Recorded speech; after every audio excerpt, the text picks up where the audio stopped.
In problem number 1, we're going to be looking for the least common multiple of the expressions 12x squared y times x squared plus 2x plus 1 and 18xy cubed times x squared plus 5x plus 4. So when we're dealing with integers and least common multiples, we're just looking for the smallest number that would be a multiple of both numbers. So if we were talking about 2 and 3, then the least common multiple would be 6, because 2 times 3 is 6 and 3 times 2 is 6. When we're dealing with variables and factors, then we're going to look at what's actually the greatest exponent that we have, and that's going to be our least common multiple when we're dealing with variables and exponents.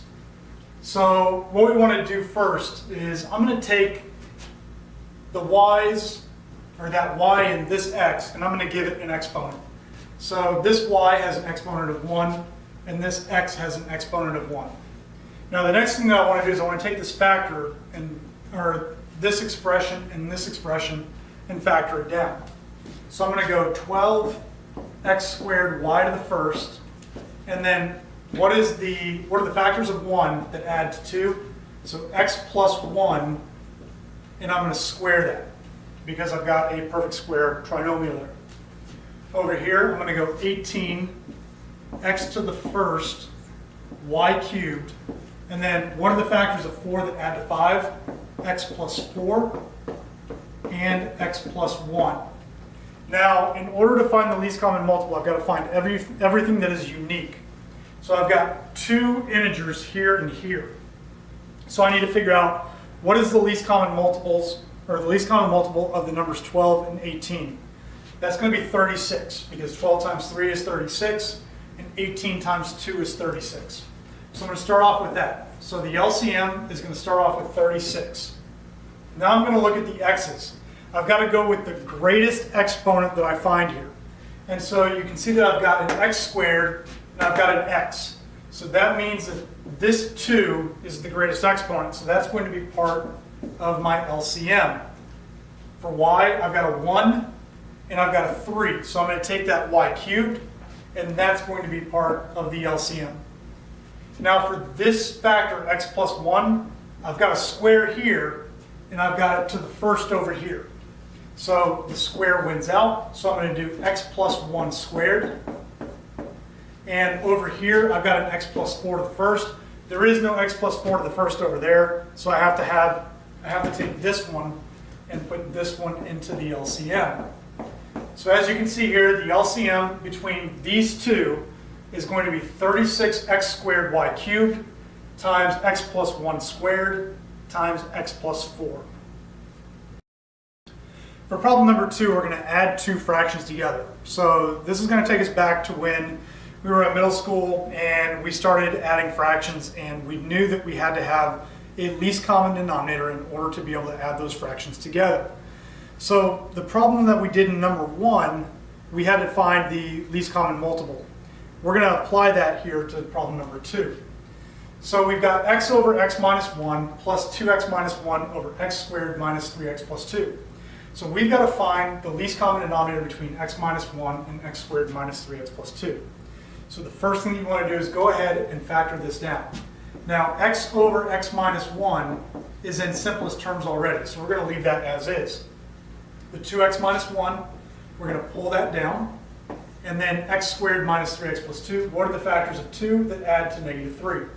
So x minus 2 and x minus 1. So what you can see now is between our two denominators, they both have an x minus 1, but only one of them has an x minus 2. So that means we have to put an x minus 2 into this denominator.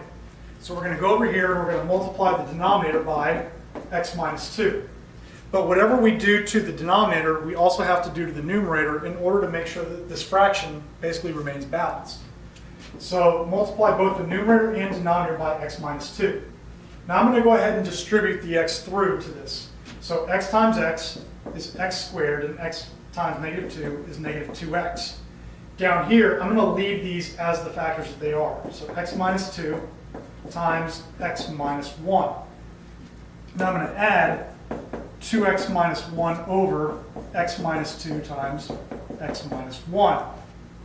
So basic rule of fractions when you're adding them or subtracting them is you add or subtract the numerators, but keep the denominators as they are.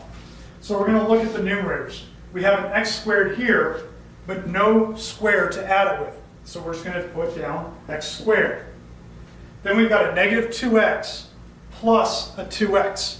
So those cancel out, so we've got nothing there. Then we just have a minus 1. So we're going to bring down that minus 1. There's our numerator. Then we've got x minus 2 times x minus 1. X squared minus 1, you can see, is a difference of squares. So we can go x plus 1 times x minus 1 over x minus 2 times x minus 1. Now we can go ahead and cancel. The x minus 1's cancel out, and we're left with x plus 1 over x minus 2. We're not quite done yet. This is the solution, but we've got to figure out what can x not be. What are the restrictions on x? So if we go back here and we look at when did we have all of our factors in our denominator? At this point we did. So x cannot be 2 and x cannot be 1. So your solution is x plus 1 over x minus 2 with restrictions on x if x cannot be 2 or 1. Now for problem number 3, we're going to do some subtraction of rational expressions. So it's the same rules that we just did for positives, except we're going to need to distribute this negative through to the numerator once we get to the correct spot. So again, same idea. We've got to find a least common denominator for x squared minus 2x and 2x minus 4. So let's go ahead and break these down.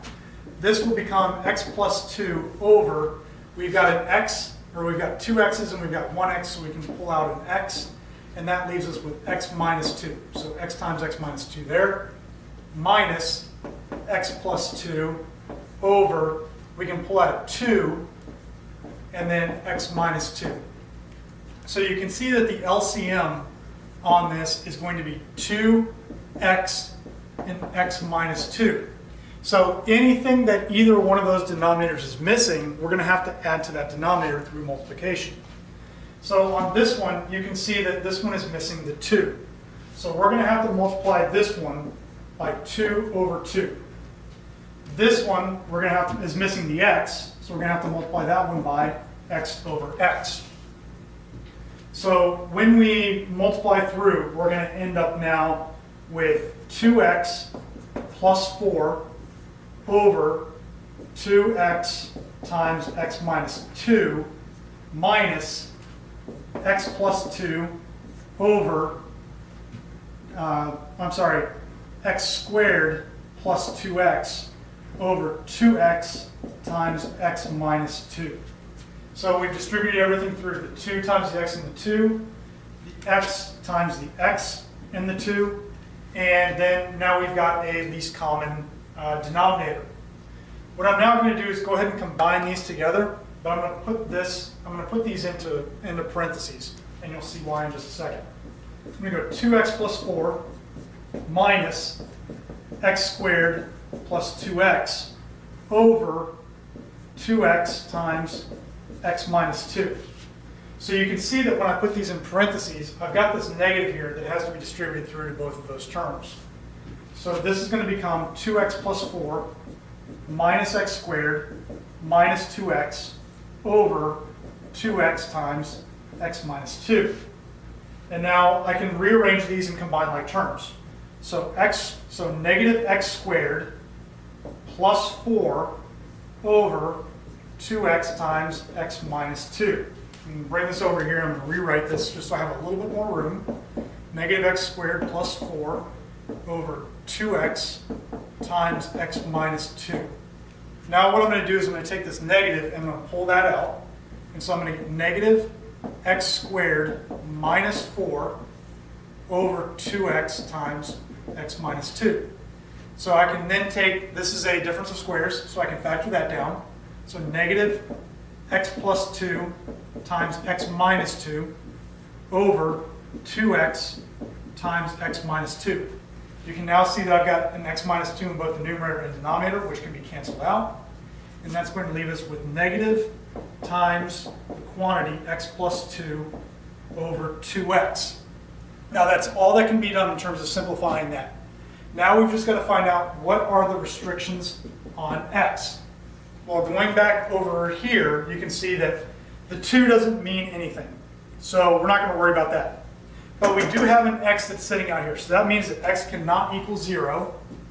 And then we've got x inside of the factor, so x cannot be 2. So your solution is negative quantity of x, negative times the quantity x plus 2 over 2x with restrictions on x of x cannot be 0 or 2. In problem number 4, we've got a complex fraction. So we're going to have to do some addition and we're going to have to do some division and multiplication of these fractions in order to get to our final answer. So let's take a look at the numerator first. In this numerator, we have two fractions that are being added together. So same rules apply. We've got to have a common denominator. So you can see that the least common denominator of these two fractions is going to be xy. So that means we're going to have to multiply the left fraction by y and the right fraction by x. Let's go ahead and do that. So we're going to go y over y, and we're going to go x over x. That's going to bring us y over xy plus x squared over xy. Now for the denominator, you can see that we've got a y and we've got a 1. So we need both of those denominators to be y. So that means we don't have to do anything to this one. We only have to multiply this side by y over y. So that gives us 1 over y plus y over y. Now that we've got common denominators, we can go ahead and we can add the numerators, and then we can go ahead and move on with the division. So we get x squared plus y over xy divided by 1 plus y, or y plus 1 over y. So now you can see that we've got a fraction divided by a fraction. Normally we don't write these vertically, we write these horizontally. So let's go ahead and change it over to the horizontal form that we're used to using.